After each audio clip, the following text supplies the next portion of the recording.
이번 주 화요일인 20일부터 3일간 우리가 속한 교단의 107일 총회가 경상남도 창원시에 있는 양곡교회당에서 열립니다. 저희 교회에서는 성정수 장로님과 제가 전북노위 총대 자격으로 총회에 참석을 합니다. 인간은 사회적 동물입니다.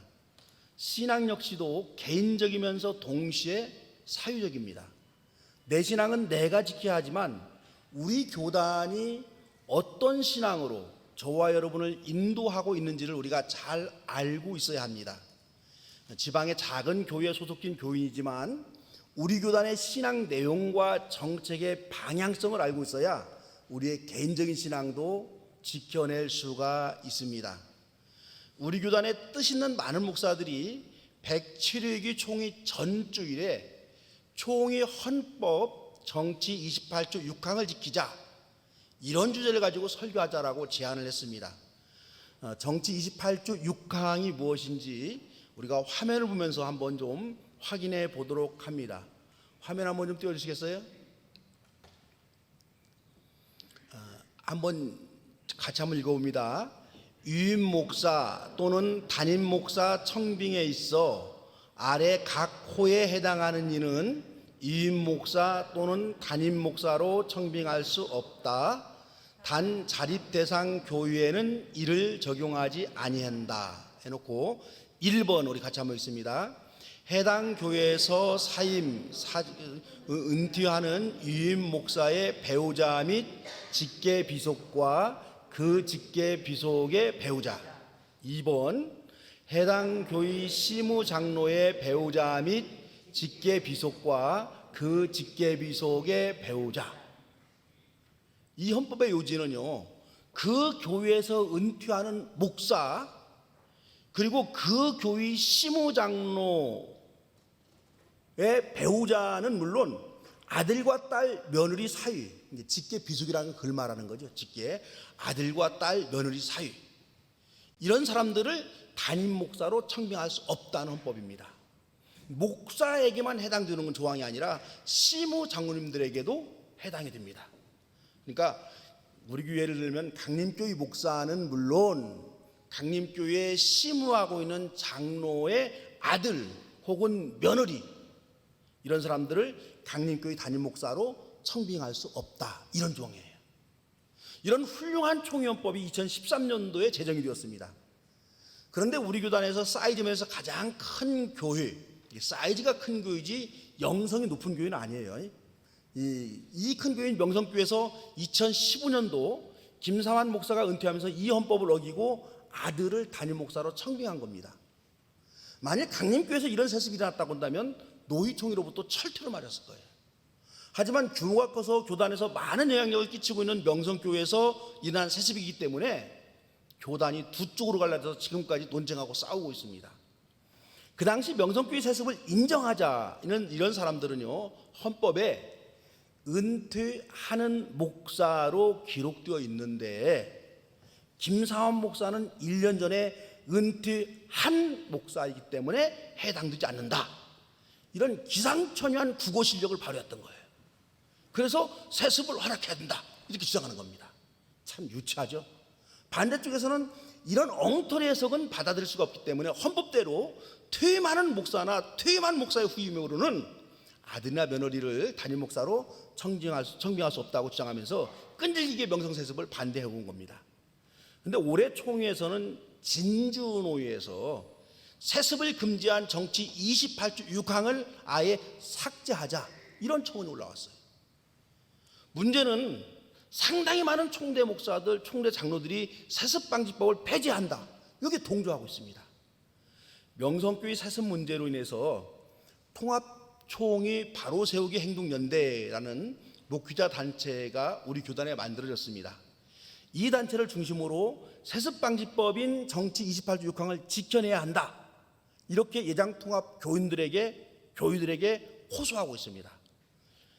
이 단체 대표를 제가 맡았는데요, 제가 훌륭해서 대표를 맡은 게 아닙니다. 제가 일부의 거센 바람에 흔들리지 않을 목사라고 평가되었기 때문입니다. 이런 단체 대표를 맡으면요, 온갖 루머에 시달리고 날카로운 공격의 화살을 받을 수밖에 없습니다. 이 때문에 대부분의 목회자들이 뜻은 찬성하지만 대표는 서로 안 하려고 그래요.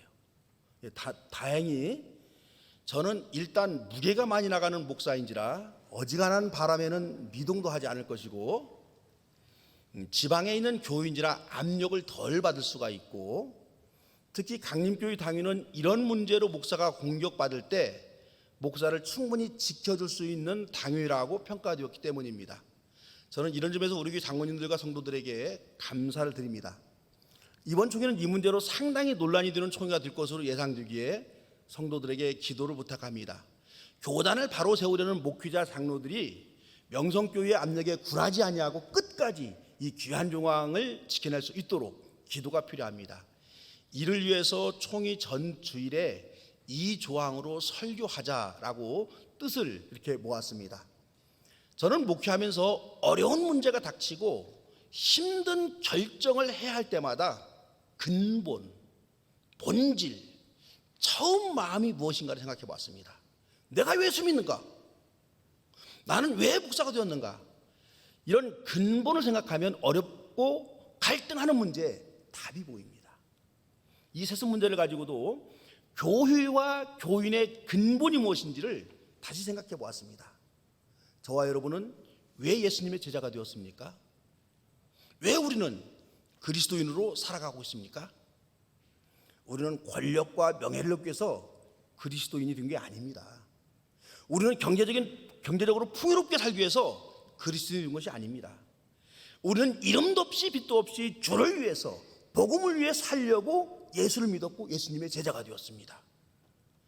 왜 예수를 믿는가라는 믿음의 본질 문제를 고민해 보면 세습 문제에 대해서도 우리가 올바른 방향을 정할 수가 있습니다.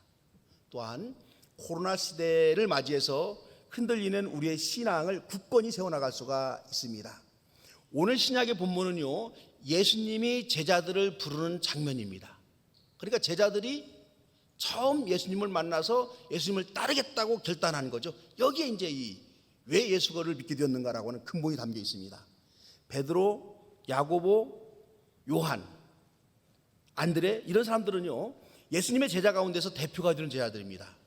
이 사람들은 갈릴리 호숫가에서 물고기를 잡는 어부들입니다. 이 사람들에게 예수님은 나를 따라오너라, 내가 사람 낚는 어부가 되겠다, 이렇게 말씀하십니다. 오래전에 친구 목사를 따라서 바다 낚시라는 것을 생전 처음 해봤어요. 그때 깜짝 놀란 것은 뭐냐면 바다 낚시 미끼로 미꾸라지를 사용하는데 그 미끼는 진짜 미꾸라지도 있었지만요, 가짜 미꾸라지도 있었습니다. 젤리같이 부드러운 플라스틱으로 인공 미꾸라지를 만들어서 미끼를 사용하는 거예요. 그 희한한 것은요, 그 가짜 미꾸라지를 고기들이 전혀 구분하지 못하고 진짜인 줄 알고 무는 겁니다. 제가 직접 해봤거든요. 진짜 미끼와 똑같이 물고기들이 덤벼들었습니다. 그래서 물고기들이 두 번 속는 거죠. 하나는 자기를 잡으려고 미끼에 바늘이 끼어 있다, 이 사실을 모르고 속는 거고, 또 하나는 먹을 수도 없는 가짜 미꾸라지를 진짜로 알고 먹으려 하기 때문에 두 번 속는 거예요. 저는 그때 생각했어요. 야, 낚시꾼들은 진짜 꾼들이구나. 세상에 진짜 미꾸라지를 먹으러 오다가 바늘에 걸리는 것도 이것도 억울한데, 먹지도 못하는 가짜 미꾸라지를 먹으려다가 바늘에 걸리면 얼마나 억울할까. 그래서 저는 그때 생각했어요. 낚시꾼들하고 사돈 맺는 사람은 사람도 아니다. 사람을 낚는다, 이런 표현은 여러분 해학적인 표현이죠. 사람을 미끼로 속여서 낚아서는 안 됩니다. 사람 낚는 어부가 되기 위해서 나를 따르라는 예수님의 말씀은 어부들이 알아들을 수 있는 익살스러운 표현을 예수님이 쓴 것뿐입니다. 예수님을 따른다는 것은 예수님의 제자가 된다는 겁니다. 그 당시 제자는요, 요즘에 말하는 제자하고는 좀 다릅니다. 오늘날 제자들은 스승에게서 순전히 지식만 배웁니다. 지식만, 학문만을 배웁니다. 그러니까 요즘에는 선생, 교수는 많이 있지만은요, 스승은 없다, 이런 말이 나옵니다. 따른다는 말은 지식만 배우는 것이 아니라 그 사람 삶 전체를 배워서 스승의 삶을 따라 산다, 이런 말입니다. 그 중에 한 분야가 지식, 학문에 해당하는 거예요. 스승의 인격을 배우고 스승의 생활 습관을 배우고 스승의 세계관을 배우고 스승의 삶의 철학을 배우면서 스승을 따라야 진짜 스승과 제자 사이가 됩니다. 그래서 따른다 하는 말은 삶의 전환, 인생의 전환을 말하는 겁니다. 자기 방식대로 살아왔던 지금까지의 삶의 방식을 완전히 바꿔서 스승에게서 배운 대로 그 스승의 인품과 삶을 따라 산다, 이런 말입니다. 따른다는 것이 바로 그 말입니다. 그러게 나를 따르라는 예수님의 말씀은 예수님과 함께 살면서 사람을 낚는 업으로 살아가자, 그런 의미입니다. 자녀들이 어렸을 때는요, 부모를 따라한다 그렇게 말하죠. 부모를 따라한다 하는 말은 부모님과 함께 산다, 이런 뜻입니다. 아내는 남편을 따라한다라고 말합니다. 이것은 남편과 함께 산다, 그런 의미입니다. 나이가 사람들이 많아지면 자식을 따라한다 그러죠. 이건 자식과 함께 산다는 말이에요. 그러게 예수님을 따른다는 말은 예수님과 함께 산다는 말이고 예수님과 함께 사람을 낚는 업으로 산다, 이런 뜻이 됩니다. 이 말씀에 따르면 그리스도인은 사람을 낚는 어부가 되어서 예수님과 함께 살아가는 사람이 된다, 그런 뜻이 됩니다. 죄송하지만 에어컨을 저쪽에 조금 더 켜주시겠어요?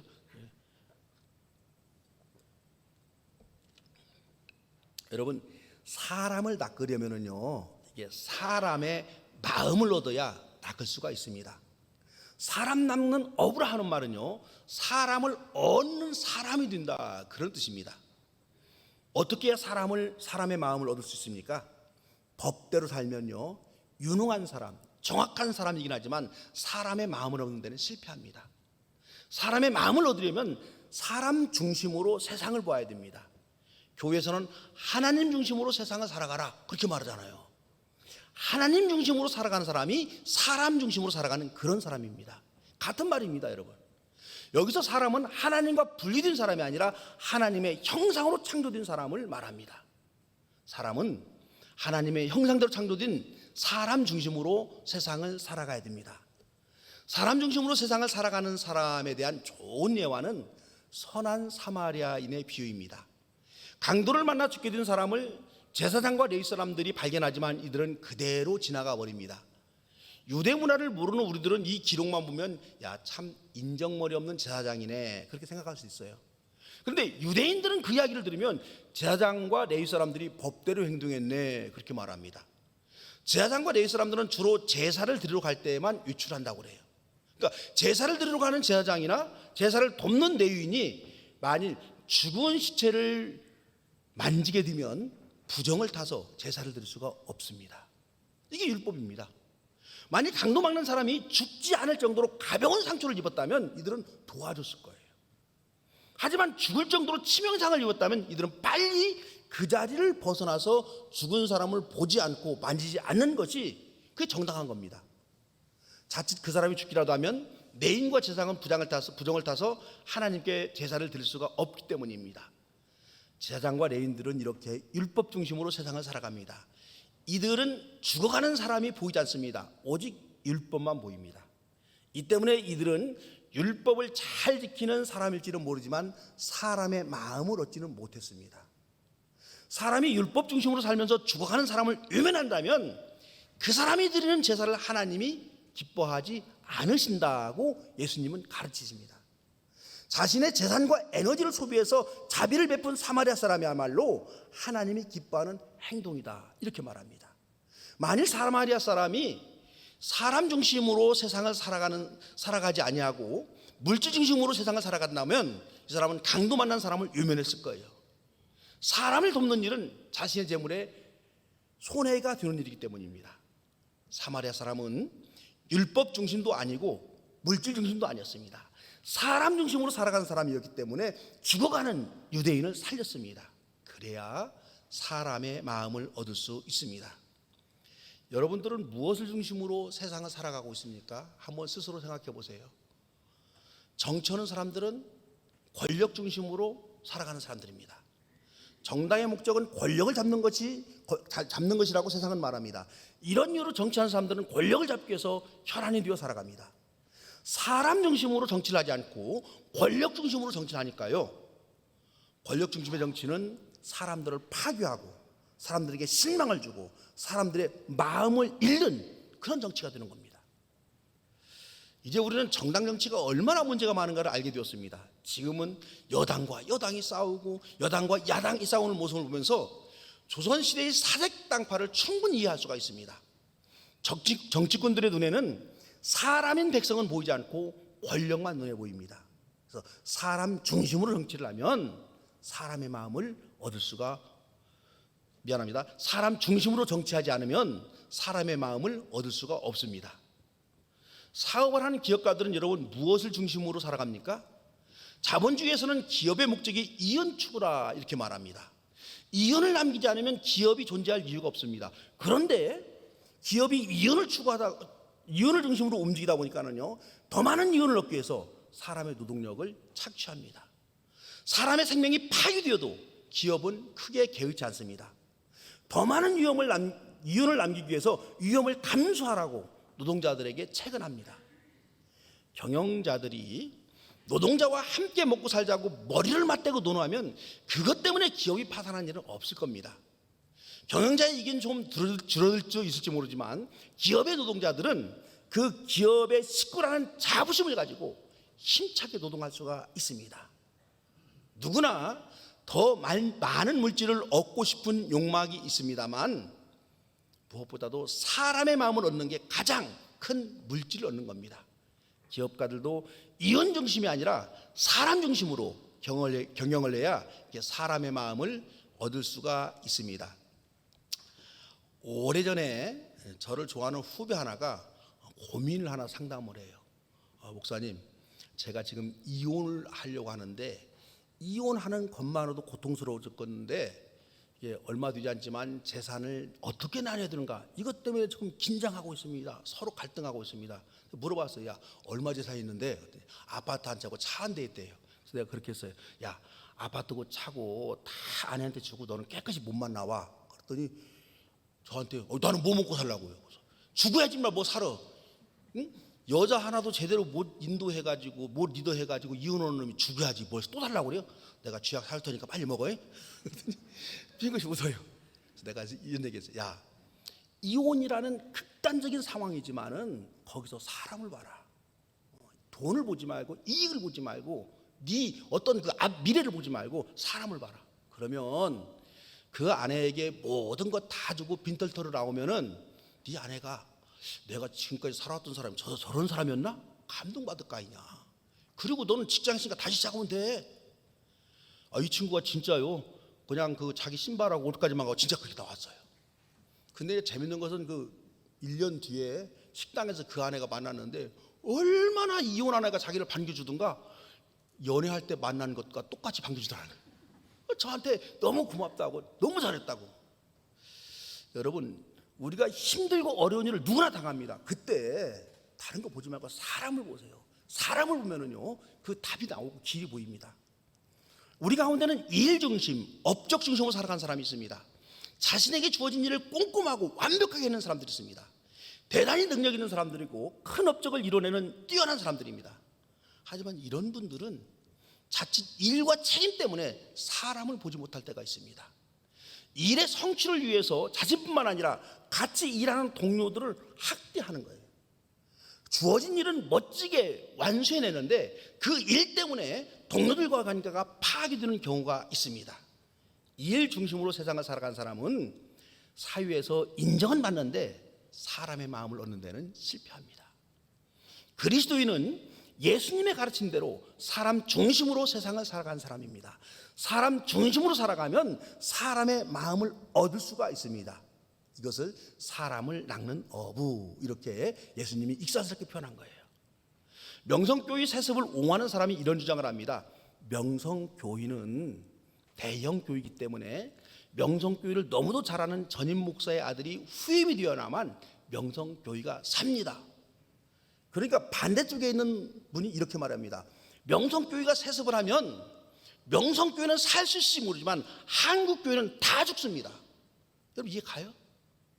이 주장이 담고 있는 뜻은 이런 거예요. 대형 교회가 세습을 하면 그 교회는 괜찮지 못하지만 교회는, 한국 교회는 사회로부터 외면을 당합니다. 세습을 하면 세상 사람들의 마음을 얻을 수가 없습니다. 교회의 생명은 세상 사람들의 마음을 얻고 전도해서 교회의 빈자리를 채우는 게 교회의 생명입니다. 그런데 대형교회 세습으로 인해서 우리 사회가 교회에 등을 돌리면 세습한 그 교회로 인해서 한국교회는 사람들의 마음을 잃어버립니다.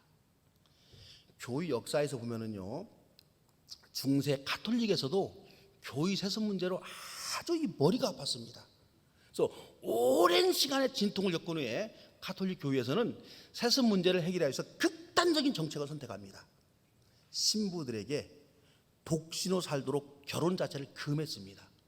결혼 자체를 금하면 아기를 낳을 수 없으니까 세습을 못하는 거 아니에요. 잘 모르는 분들은 신부들이 영성훈련을 위해서 결혼하지 않는 줄로 압니다. 그거 아닙니다. 독신제도와 영성은 아무런 관계가 없습니다. 가톨릭에서는 신부들에게 독신으로 살아가는 것은 교회 세습을 방지하기 위해서 그렇게 출발한 거예요. 그러다 보니까 신부들의 독신제도는 많은 사람들의 마음을 얻는 제도가 됩니다. 그래서 여러분들도 이렇게 보면은 자녀들 먹여 살리기 위해서 땀 흘리는 이 개신교 목사들보다는 혼자 이렇게 로만 가톨릭 그거 하고 나는 그 신부가 좀 폼나는 거 아니에요? 그렇게 보이죠. 대한민국 사회에 사는 사람에는 누구나 북한의 세습 정권이 너무도 잘못된 일이다 그렇게 말합니다. 현대는 아들에게 권력을 세습하는 나라, 미개한 나라죠. 미개한 나라요.